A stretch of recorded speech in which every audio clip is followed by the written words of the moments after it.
Essa tarde ouviremos a pregação que vai trazer aquilo que nós confessamos na Confissão Belga, no artigo de número 9, a respeito da Santíssima Trindade. Então vamos ler primeiro o artigo 9 e depois o texto da pregação.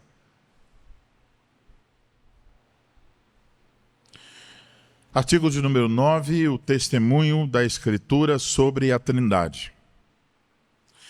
Tudo isso sabemos tanto pelo testemunho da Sagrada Escritura quanto pelas obras de cada uma das três pessoas, e especialmente por aquelas que percebemos em nós mesmos. Os testemunhos da Escritura que nos ensinam a crer na Trindade Santa estão registrados em muitos lugares do Velho Testamento. Não é necessário citá-los todos, basta selecionar criteriosamente alguns deles. No livro de Gênesis, capítulo 1, versículos 27, Deus diz: façamos o homem à nossa imagem conforme a nossa semelhança. Criou Deus, pois, o homem à sua imagem, a imagem de Deus o criou. Homem e mulher os criou. Assim também em Gênesis 3, 22, eis que o homem se tornou como um de nós. Quando Deus diz, façamos o homem à nossa imagem, conforme a nossa semelhança, evidencia que existe mais do que uma pessoa divina. E ao dizer, criou Deus, demonstra que só existe um único Deus.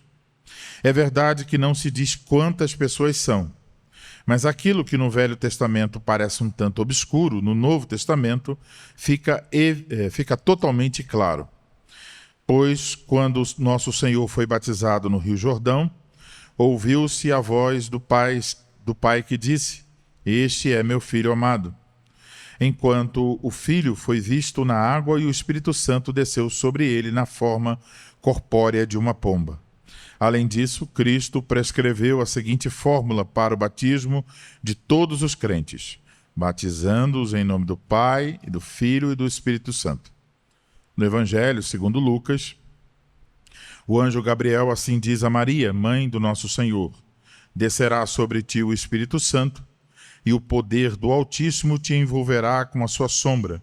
Por isso também o ente santo que há de nascer será chamado Filho de Deus. E de modo semelhante, a graça do Senhor Jesus Cristo e o amor de Deus e a comunhão do Espírito Santo sejam com todos vós. Em todas essas referências, somos amplamente ensinados que existem três pessoas em uma única essência.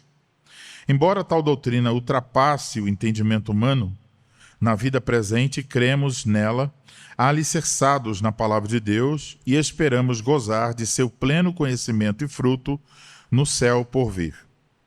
Temos, acima de tudo, que observar os ofícios e as obras distintos dessas três pessoas para conosco. O Pai é chamado nosso Criador por seu poder. O Filho, nosso Salvador e Redentor por seu sangue. O Espírito Santo, nosso santificador, porque habita em nossos corações.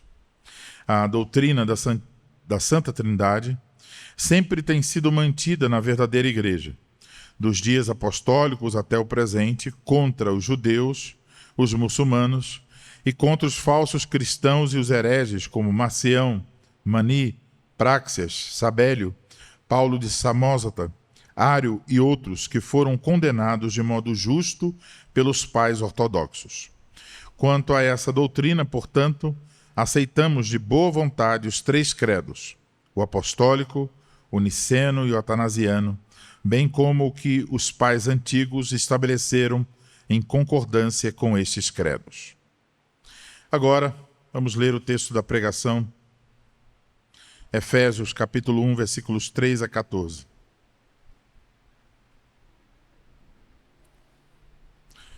Bendito o Deus e Pai de nosso Senhor Jesus Cristo, que nos tem abençoado com toda a sorte de bênção espiritual nas regiões celestiais em Cristo, assim como nos escolheu nele antes da fundação do mundo, para sermos santos e irrepreensíveis perante ele, e em amor nos predestinou para ele, para a adoção de filhos por meio de Jesus Cristo, segundo o beneplácito de sua vontade, para louvor da glória de sua graça, que ele nos concedeu gratuitamente no amado, no qual temos a redenção pelo seu sangue, a remissão dos pecados, segundo a riqueza da sua graça, que Deus derramou abundantemente sobre nós, em toda sabedoria e prudência, desvendando-nos o mistério da sua vontade, segundo o seu beneplácito, que propusera em Cristo, de fazer convergir nele, na dispensação da plenitude dos tempos, todas as coisas, tanto as do céu como as da terra. Nele, digo, no qual fomos também feitos herança, predestinados segundo o propósito daquele que faz todas as coisas, conforme o conselho da sua vontade, a fim de sermos para louvor da sua glória, nós, os que de antemão esperamos em Cristo, em quem também vós, depois que ouvistes a palavra da verdade, o evangelho da vossa salvação, tendo nele também crido, fostes selados com o Santo Espírito da promessa, o qual é o penhor da nossa herança, até o resgate da sua propriedade em louvor da sua glória. Até aí a leitura da palavra do Senhor.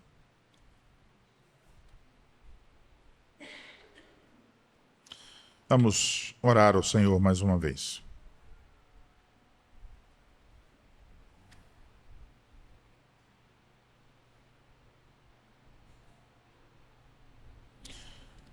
Ó Senhor bendito e santo, te damos graças mais uma vez pelo privilégio de mais uma oportunidade de adorarmos o teu nome. Abençoa, Senhor, para que nosso coração esteja tão disposto quanto no primeiro culto, que haja alegria ainda maior por esse privilégio. Ajuda-nos, Senhor, agora que ouviremos a pregação da tua palavra, ajuda aquele que fala, ajuda cada ouvinte para receber com humildade a tua palavra e ela produza frutos que glorifiquem o teu nome. Nós oramos e pedimos tudo isso no nome do nosso Senhor e Salvador Jesus Cristo. Amém.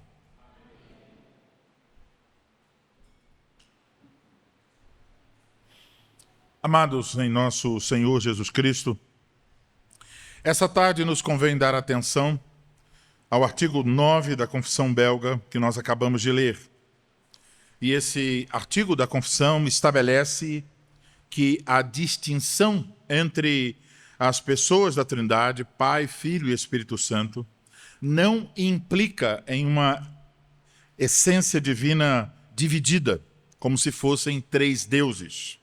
Mas temos uma só essência divina e em harmonia perfeita temos as propriedades e as ações de cada uma das pessoas. Agora, como é que nós sabemos disso? Que é assim. Nós confessamos que o conhecimento de Deus nos é outorgado, diz a confissão, tanto pelos testemunhos diretos das Escrituras, e como vocês ouviram na leitura, a confissão apresentou diversos desses testemunhos, a começar pelo livro de Gênesis, apontando já no Antigo Testamento o ensino sobre a Trindade, e como esse ensino se desenvolveu na revelação progressiva até chegar no Novo Testamento, quando foi declarado de forma mais direta que Deus não está só. Existem três pessoas, o Pai, o Filho e o Espírito Santo. Mas também a confissão nos diz que não só sabemos desse conhecimento sobre Deus pelo testemunho direto das Escrituras, mas também sabemos pelas suas obras e operações manifestas em nosso favor. É claro que isso também está conectado com o ensino das Escrituras, mas agora estamos falando de o conhecimento de Deus que a Escritura nos apresenta e que é experimentado por nós. Quanto a isso, a nossa confissão nos convida a fazer o seguinte: temos, acima de tudo, que observar os ofícios e as obras distintos dessas três pessoas para conosco. Então, nos convida a observar o que a Bíblia ensina sobre o ofício e as obras de cada pessoa, separadamente, e como isso afeta a nossa vida. E um jeito Um exemplo disso nós podemos encontrar quando nós observamos o texto de 2 Coríntios 13:13. 2 Coríntios 13:13 é considerado, chamado de a bênção apostólica. Recebemos essa bênção ao final de muitos cultos. E nesta bênção, que é pronunciada sobre o povo de Deus, nós temos as 3 pessoas.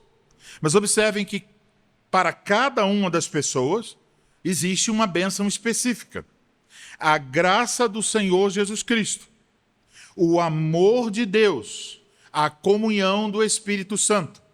Então, quando a confissão está falando sobre observar os ofícios e as obras distintos dessas 3 pessoas, está nos convidando, por exemplo, a observar e dizer o que eu recebo de Cristo, qual a bênção que Cristo ministra a mim, a sua graça.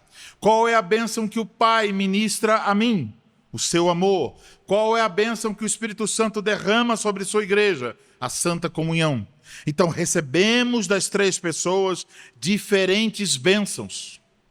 Mas esse não é o único texto onde podemos observar os ofícios e as obras distintos dessas 3 pessoas para conosco.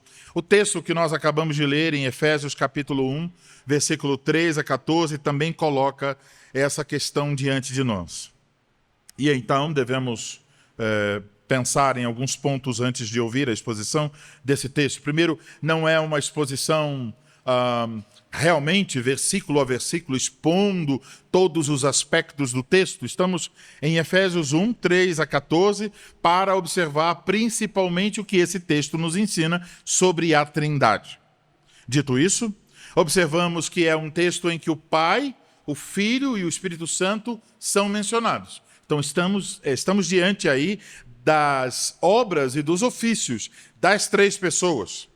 Agora, o que temos em Efésios 1, 3 a 14, não é um tratado teológico. E é bom sempre lembrarmos disso. Nós temos livros teológicos. Estamos nesses livros aprendendo de forma sistematizada diversas coisas que a Bíblia ensina sobre Deus. Mas a Bíblia não é um livro teológico. Isso é importante dizer porque, às vezes, nós vamos ler a Bíblia e nós queremos encontrar na Bíblia uma estrutura sistemática. Como se nós fôssemos achar tudo em um livro só. Eu quero aprender sobre o Espírito Santo. Qual livro eu vou ler? Você não vai encontrar um livro específico sobre o Espírito Santo, como você encontra um capítulo específico sobre o Espírito Santo numa teologia sistemática. Mas também quer dizer e é importante observar isso, que quando nós vamos aos livros de teologia sistemática, muitas vezes os autores estão organizando tudo de um modo muito milimétrico e muito lógico, uma estrutura lógica que tudo está combinando perfeitamente. Mas a Escritura também não é assim. Ao mesmo tempo que você lerá na Escritura passagens como a Escritura dizendo claramente, Jesus dizendo, eu dou a minha vida pelas minhas ovelhas, e de repente você abre em 1 João capítulo 2, ele diz claramente, não somente pelos nossos pecados, mas pelos do mundo inteiro. Você tem coisas que até parecem ser bem diferentes. A Escritura não está tentando fazer tudo de forma lógica que caiba na nossa cabeça e Deus está simplesmente revelando a si mesmo e dizendo tudo o que Ele quer e nós é que temos o trabalho de entender o que Deus está falando. Então, Efésios 1, de 3 a 14, não é um tratado teológico. Mas o que é, então? É um hino de bendição, de louvor. E mais uma vez, os nossos jovens estão aprendendo palavras diferentes no curso de profissão de fé. E essa semana eles ouviram essa palavra, doxologia. A palavra doxa tem a ver com glória. Então temos aqui um louvor, umas palavras de elogio, doxologia, palavras de elogio a Deus. Então, Paulo, depois de sua abertura tradicional, começa com essas palavras de louvor ao Pai, ao Filho e ao Espírito Santo, por suas obras distintas a nosso favor. Então, temos claramente uma distinção das pessoas, porque fala do Pai, do Filho e do Espírito Santo.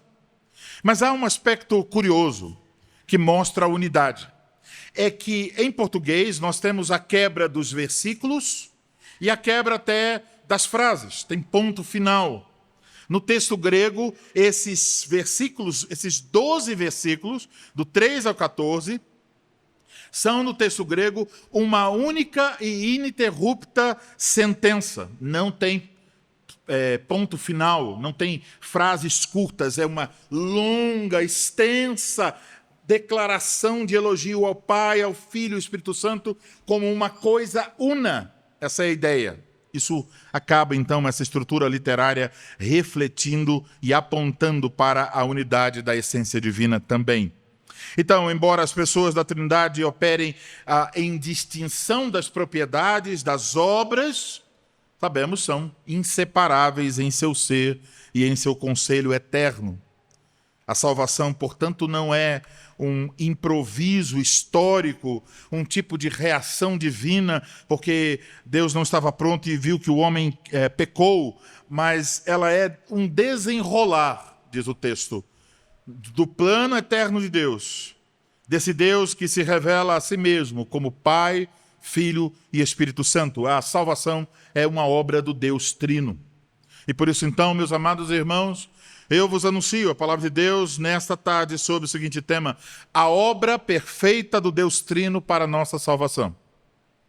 A obra perfeita do Deus Trino para a nossa salvação. E, obviamente, é um sermão de 3 pontos: o Pai, o Filho e o Espírito Santo.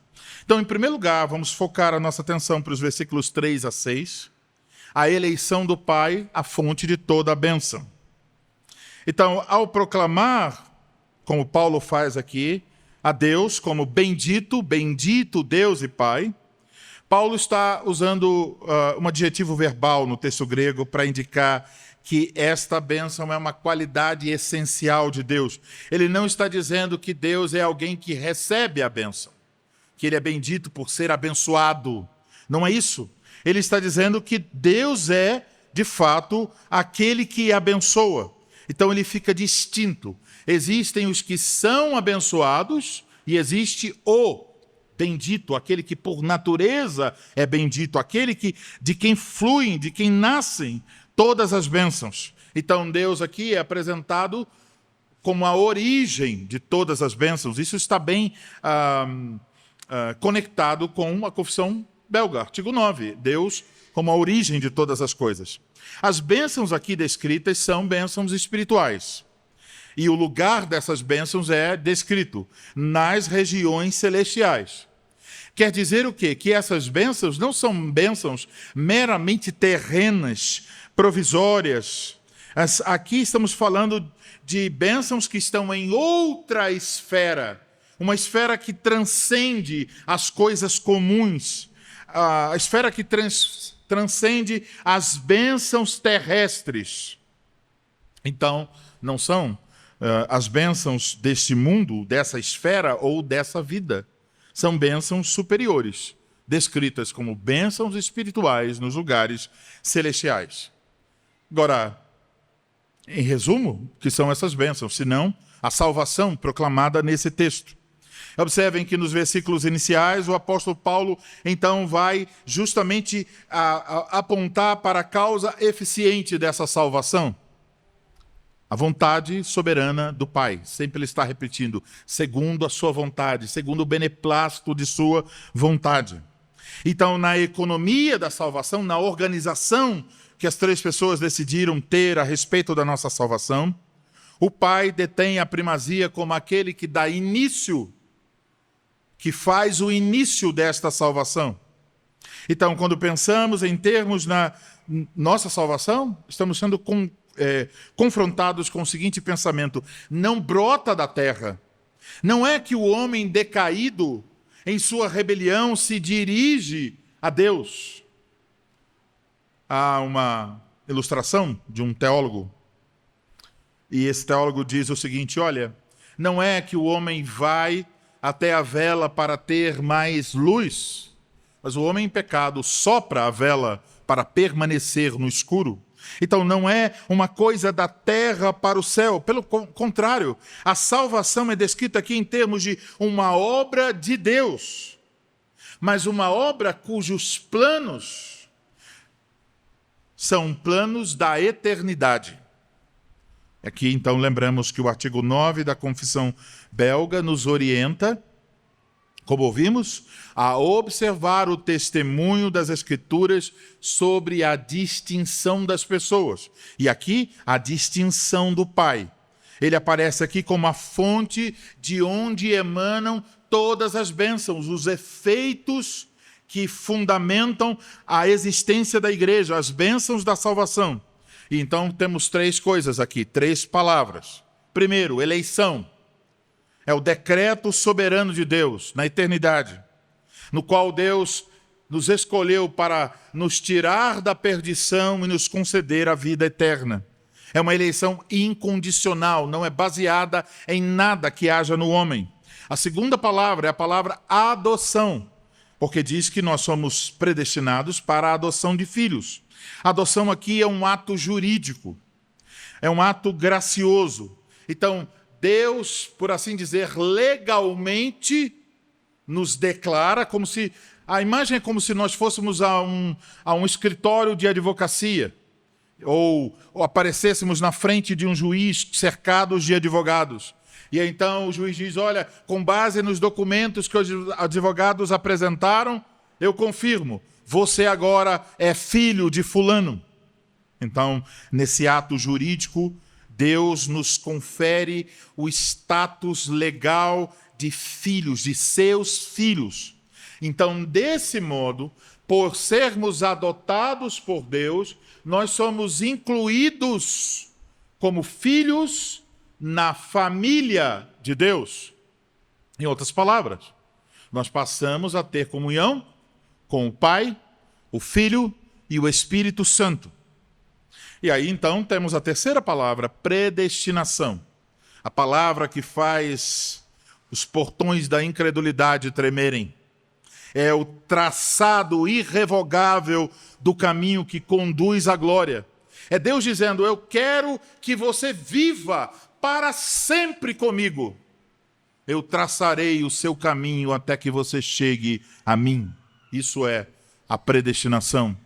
É graça, é amor, é bondade, é Deus nos atraindo por todos os meios que Ele determinou em sua providência para sermos eternamente dele. Portanto, não é uma doutrina seca, não é uma doutrina subjetiva, não é uma doutrina para especulações, é uma doutrina para adorarmos a Deus pelo seu bendito e gracioso modo de agir, nos atraindo a si mesmo. Então, quando olhamos para isso, concluímos a história, e a história da nossa própria vida, não é um laboratório de novidades para Deus. Deus não vai descobrindo as coisas sobre nós, sobre o nosso futuro, sobre a história da humanidade no decorrer dos acontecimentos. O que acontece, e a palavra predestinação aponta para isso, é que a história é a execução daquilo que já estava estabelecido no conselho trinitário antes dos tempos eternos. Assim, a Escritura nos ensina sobre muitos aspectos relacionados ao nosso Pai Celestial, sobre a sua eternidade, sobre a sua absoluta soberania na salvação de pecadores, sobre o seu poder efetivo, sobre o seu conhecimento inescrutável, sobre sua sabedoria maravilhosa, sobre sua misericórdia infinita e sua fidelidade irrevogável. Mas mais do que isso, aprendemos aqui sobre a graça maravilhosa de Deus, que decidiu nos vincular a si mesmo para estar sempre conosco. Esse vínculo foi decidido e estabelecido de modo irrefutável e irrevogável na eternidade e aplicado na história. Não pode ser alterado. Então, crianças, eis o que temos. Imaginem, crianças, vocês conhecem o jogo Imagem e Ação? Já jogaram esse jogo? Então, vamos dizer que vocês vão brincar desse jogo. Quem vocês escolheriam para o seu time, crianças? Quem vocês iriam querer? Que tipo de amigo vocês gostariam de que fizesse parte de sua equipe? Provavelmente você olharia para os seus companheiros, as outras crianças, e diria: bom, quem sabe desenhar melhor? Quem é o mais especialista no desenho? Porque eu preciso de alguém para fazer os desenhos aqui e eu poder saber qual é o assunto. Então, crianças, não me chamem para ser o desenhista. Eu não sou bom em desenhos. São desenhos de uma criança de 4 anos. É por aí, mais ou menos, onde eu estou. Mas vocês procurariam alguém que sabe desenhar bem. Então, a escolha de vocês seria motivada pelas habilidades de quem participa, para você se dar bem nesse jogo. Mas, crianças, foi exatamente, totalmente, completamente diferente o que Deus fez. Deus não nos escolheu porque nós somos bons, ou melhores, ou capazes. Deus nos escolheu por pura graça e amor, mesmo sabendo que nós éramos os piores possíveis. Ele nos adotou para sermos seus filhos e desfrutarmos das bênçãos espirituais nos lugares celestiais. Então, crianças, essas bênçãos sobre a qual o texto nos fala, essas promessas que Deus faz por toda a Escritura de abençoar o seu povo. Crianças, os pais de vocês têm essas promessas, mas vocês também têm essas promessas. Porque assim como a Ana Lívia recebeu nesta manhã o sinal das promessas de Deus, vocês também, crianças, carregam esse sinal na vida de vocês. O batismo significa que vocês estão unidos a Deus Pai e chamados por Ele para serem seus filhos. A Ana Lívia recebeu esse sinal hoje e vocês já possuem. É um sinal de amor, é um sinal de graça, é um sinal do Deus bendito que deseja nos abençoar. Então, crianças, jovens, adultos, creiam, amem, sirvam, adorem a esse Deus bendito. Agora, outro ponto que deve ficar claro: para entrar nessa família abençoada, tem um problema. Os seres humanos têm uma dívida e vivem em rebelião contra Deus. É aqui que chegamos à segunda pessoa, Filho de Deus. Então, o segundo ponto é a redenção do Filho, o preço da nossa liberdade. Versículos 7 a 12. A redenção do Filho, o preço da nossa liberdade. O Pai planejou e iniciou, mas agora aparece a figura do Filho. Ele executa fielmente o plano estabelecido pelo Pai. E observem, em nosso texto há uma repetição. Várias e várias vezes você vai encontrar em Cristo, nele, no amado. Está se referindo a Cristo Jesus. Isso quer dizer, essas bênçãos prometidas, anunciadas pelo Pai, elas não existem sem a mediação do Filho. Elas são dadas por causa de Cristo Jesus. E mais uma vez, lembramos que o artigo 9 da Confissão Belga nos ensina que conhecemos a Trindade por suas obras em nós, e aqui conhecemos o Filho de Deus como nosso Redentor. Esse é o seu ofício. Cristo é, então, a substância da promessa do Pai, aquele que resolve o problema para que nós possamos, libertos dos nossos pecados, reconciliados com a justiça de Deus, receber a sua infinita misericórdia. O trabalho especial do Filho de Deus como Redentor é recuperar o que estava perdido. E mais uma vez, algumas palavras são importantes. Primeira delas, versículo 7, redenção. Então, aqui podemos imaginar alguém devendo R$1 trilhão. Você nunca conseguiria pagar, mesmo se você ficasse sem comer e sem gastar o seu dinheiro, provavelmente com o nosso salário, nem com todos os nossos salários, poderíamos pagar tal dívida. Mas o Senhor pagou uma dívida tão alta. E não foi com dinheiro, foi com o seu próprio sangue. Então a palavra redenção significa que um valor foi pago para resgatar as nossas vidas, comprar de volta, libertar do mercado de escravos. A segunda palavra é a palavra remissão. Significa que nós estávamos endividados, mas a dívida foi apagada, a dívida foi cancelada. Mas então, nos versículos 9 e 10, temos uma outra palavra. Talvez ela escape, talvez você olhe, redenção, remissão, e você passe por essa palavra sem observá-la. Mas tem a palavra, o verbo convergir. O que é convergir? Significa colocar todas as coisas juntas sobre um princípio unificador ou sobre uma pessoa unificadora. Então, isso também é a obra de Cristo. Quer dizer que em Cristo nós somos unidos a Ele e uns aos outros. Então podemos falar um pouco sobre a natureza, um dos aspectos da natureza do pecado. E você deve guardar isso e pensar sobre a sua própria vida à luz disso. Porque um dos aspectos da natureza do pecado é que o pecado traz dispersão. O pecado separa o homem de Deus, separa o homem uns dos outros. Mas o que Cristo faz? Ele faz convergir. Ele faz com que todas as coisas estejam unidas a Ele mesmo. É o contrário do efeito do pecado. O pecado dispersa. Cristo reúne. Então, aqui diz que Cristo, por meio de Cristo, Deus faz convergir todas as coisas nos céus e na terra.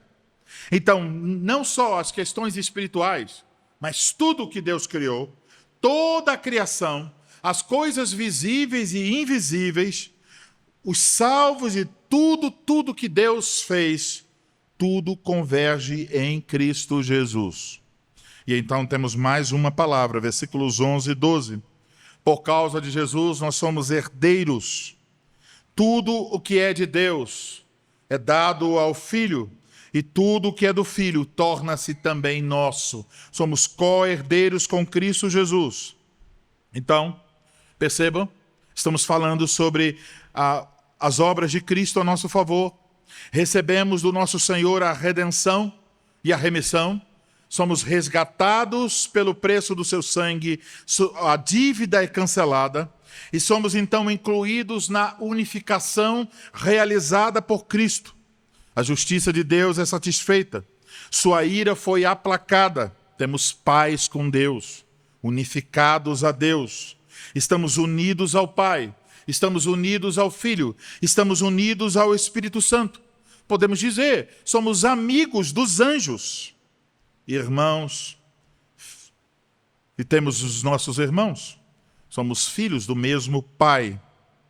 Então, meus amados irmãos, nós não estamos mais no mundo da rebelião, nós não estamos mais na dimensão da dispersão, na dimensão da divisão, da separação.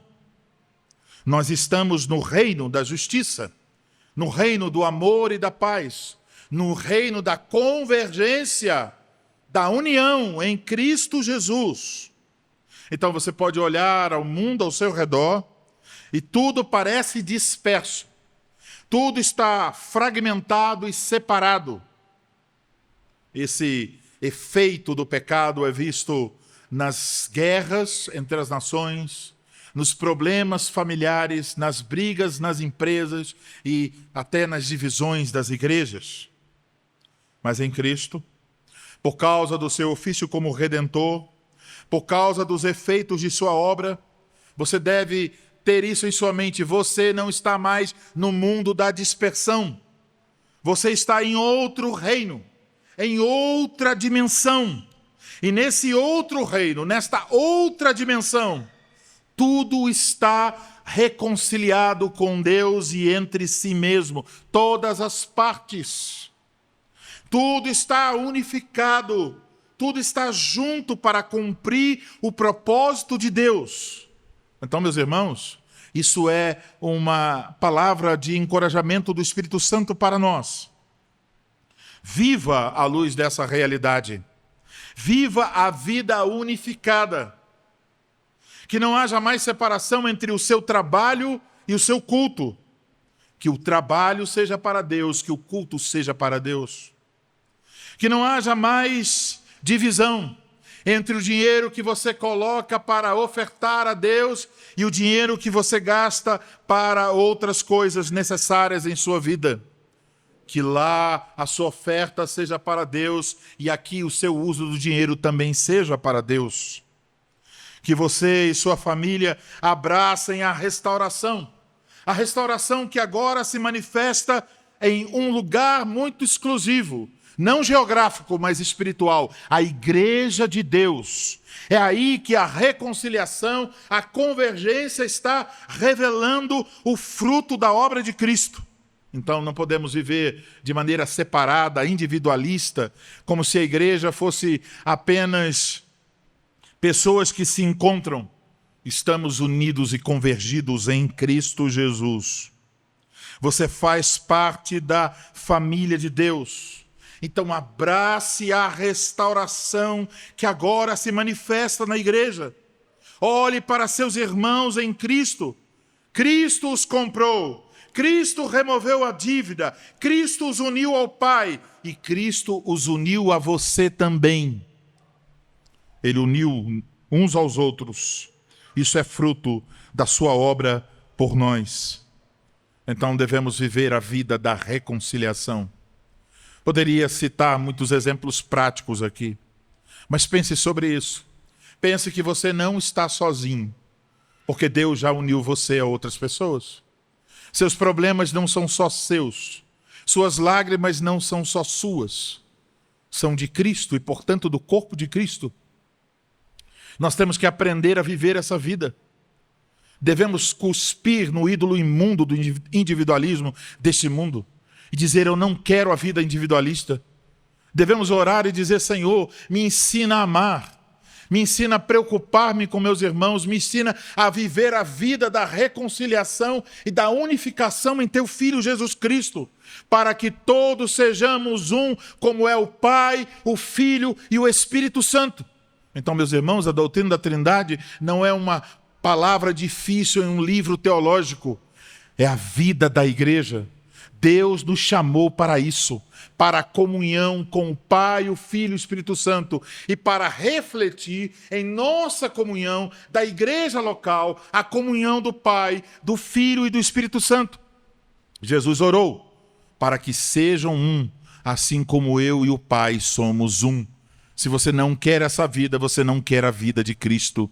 E se você não quer a vida de Cristo, você não quer nada que vale a pena. Então a igreja é o corpo de Cristo. E esse mistério tremendo da convergência em Cristo, Paulo diz, ele esteve oculto, mas agora está revelado. A igreja como corpo de Cristo, então é a comunidade onde esse grande mistério se torna evidente. Onde a autoridade da palavra é reconhecida e onde a obra do Filho é celebrada. Não como uma coisa secundária, mas como centro de gravidade de toda a história humana, tudo convergido em Cristo Jesus. Jesus garantiu sua liberdade, mas como é que esse resgate chega até o nosso coração? E a resposta nos leva ao último ponto. Isso é o trabalho do Espírito Santo. Então, o terceiro ponto é o selo do Espírito Santo, a garantia, o sinal e a garantia de Deus. Todas as bênçãos planejadas pelo Pai, executadas pelo Filho, alcançam o coração do crente através do ofício e das obras da terceira pessoa da Trindade, o Espírito Santo.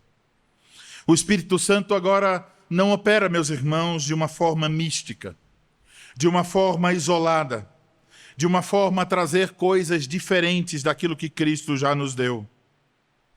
Nós confessamos a cláusula, que falei sobre ela na última semana, recebemos pelo Espírito Santo aquilo que é do Pai e do Filho, chama-se a cláusula filioque. Então, o Espírito Santo procede do Pai e do Filho, e a obra do Espírito Santo consiste em pegar as bênçãos do Pai, prometidas e decretadas pelo Pai, a obra executada de Cristo a nosso favor. Então ele toma o que é do Pai e do Filho para distribuir à igreja de Deus. Respeitosamente podemos dizer, metaforicamente podemos dizer, o Espírito Santo é como o carteiro de Deus. Ele nos traz a mensagem, a mesma mensagem do amor do Pai, da graça de Cristo para nós. Ele não traz um outro amor. Ele não traz uma outra graça. É a mesma graça, o mesmo amor. Ele nos distribui aquilo que Cristo conquistou na cruz para nós. A salvação comprada por Cristo no Calvário é aplicada pelo Espírito Santo no coração do crente. É o Espírito Santo quem nos faz crer que a Escritura é a palavra de Deus fiel e digna. É Ele que nos faz reconhecer a voz do nosso Supremo Pastor nas páginas sagradas. Ele nos conduz a Cristo. E mais uma vez temos palavras importantes. Primeira palavra é a palavra selo. Selo aqui significa, nos remete ao fato que no mundo antigo os reis usavam anéis, sinetes, para carimbar documentos e outras coisas. E aqui então o Espírito Santo é, por assim dizer, o carimbo de Deus na alma do crente. Então ele diz, aqui está alguém que pertence ao rei. Ele é dado como uma marca de pertencimento ao rei. Crianças, vocês sabem que quando vocês têm de fazer uma viagem, não sei se vocês já viajaram de ônibus ou de avião para um lugar distante, mas se vocês chegarem na rodoviária ou no aeroporto, então os funcionários da empresa de transporte vão colocar uma etiqueta na bagagem. A etiqueta provavelmente terá números e provavelmente terá o nome de seus pais. Essa etiqueta tem o nome de sua família. Essa etiqueta marca que essas bagagens são de sua família. E assim também Deus quer que nós saibamos e que o mundo saiba que nós somos da família de Deus. E para que fôssemos marcados com um sinal que nos distingue como filhos de Deus, como pertencentes à família de Deus, Deus nos deu esta etiqueta, este carimbo, esta marca, a presença do Espírito Santo em nossa vida. Mas também o Espírito Santo aqui é apresentado como, não só como selo, mas como penhor, versículo 14. Como penhor quer dizer que ele é o primeiro sinal, ou a primeira parcela das bênçãos de Deus. Deus prometeu as suas bênçãos, entre elas o Espírito da promessa, o Espírito Santo. Então, Deus já deu à sua igreja a primeira parcela das bênçãos celestiais, o seu Espírito Santo. Isso é a garantia de que aquele que começou a boa obra haverá de concluí-la. Então, crianças, imaginem, vocês recebem uma promessa de seu pai e de sua mãe. Olha que boa notícia, crianças. Imaginem o pai de vocês dizer, olha, eu vou dar um presente de aniversário para você. E você queira um presente... Você é uma pessoa humilde, você vai pedir um presente de, no máximo, R$200. Então, você pediu um presente que custa R$200. Alguns querem um presente um pouco mais caro, de R$1.000. Mas vamos dizer que você pediu um presente de R$200. E seu pai está com muita dificuldade para separar esse dinheiro para ter o orçamento correto e poder ainda comprar o presente para você.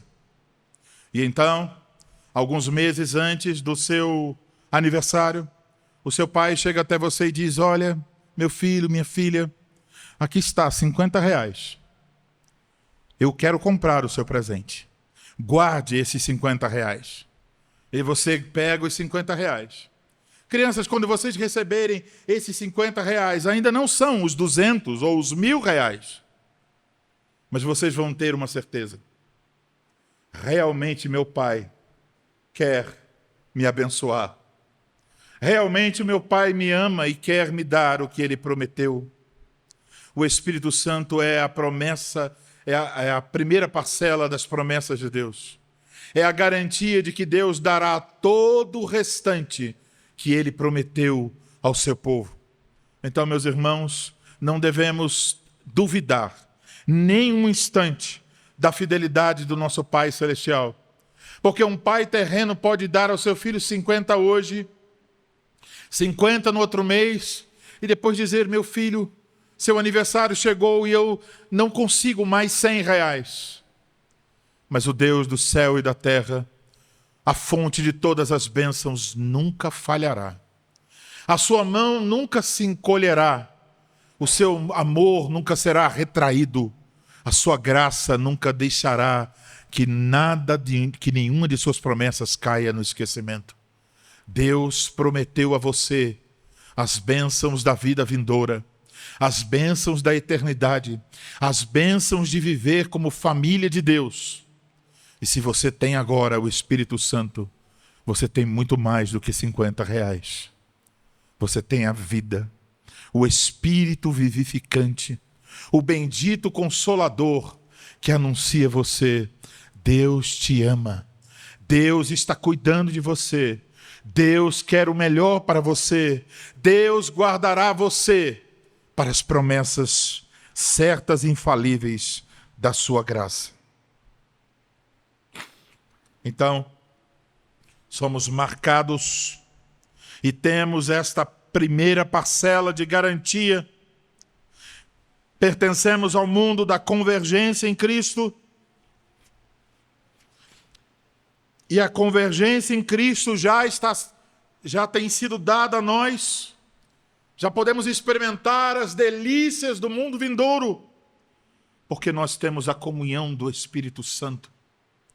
Você já tem as bênçãos de Deus. É só uma questão de quando você receberá mais. Você receberá finalmente e completamente tudo o que Ele prometeu. Mas até aqui Deus tem sido fiel ao dar a você o seu Espírito Santo.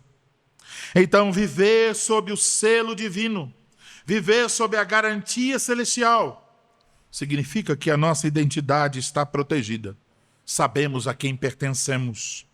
E num mundo de incertezas e insegurança, e diante mesmo das nossas próprias fraquezas, quando você olha para seus pecados, para a sua inconsistência, para as fraquezas da sua vida, quando você diz: porque eu estou tão ansioso, porque eu estou tão temeroso, porque eu estou com tantas dúvidas. Mesmo quando você tem tantas fraquezas, aquilo que Deus deu como parcela inicial da sua bênção permanece lá. A garantia inviolável e irrevogável de que você receberá todo o restante, porque Deus ama você e prova disso é que lhe deu o seu Espírito Santo. E o Espírito Santo garante que você ouvirá a palavra de Deus, que você terá segurança em Deus, que você perseverará na redenção até que o dia final você receba todas as bênçãos prometidas. Então, amados, o Espírito Santo é o seu amigo interno. Ele convence seu coração das promessas do Pai. Ele convence seu coração da redenção pelo Filho. Você tem garantia de que pertence ao céu. Você tem garantia de que as bênçãos espirituais nas regiões celestiais são suas. Assim, meus amados irmãos, vemos como a Escritura e a nossa confissão belga, convergem na exaltação de um único Deus, em 3 pessoas, e concluímos que se o Pai elegeu por seu decreto eterno e voluntário, se o Filho comprou com seu sangue no Gólgota, se o Espírito Santo selou essa obra com sua iluminação poderosa, Então a salvação é um edifício inabalável, construído sobre a rocha dos séculos, por um só Deus que se revelou em 3 pessoas. O que sobra para o seu medo? Nada. Nada. Não há o que temer. Quando você compreende que esta salvação está ancorada na imutabilidade do ser de Deus, que a prova da aliança viva sob a luz, que como prova dessa aliança viva, você viva sob a luz da obra de cada uma das pessoas da Trindade, sabendo que nossa salvação foi escrita pelo Pai, executada pelo Filho e sustentada agora pelo Espírito Santo. A Ele, o Deus Trino e único, seja o louvor, agora e para todo sempre. Amém.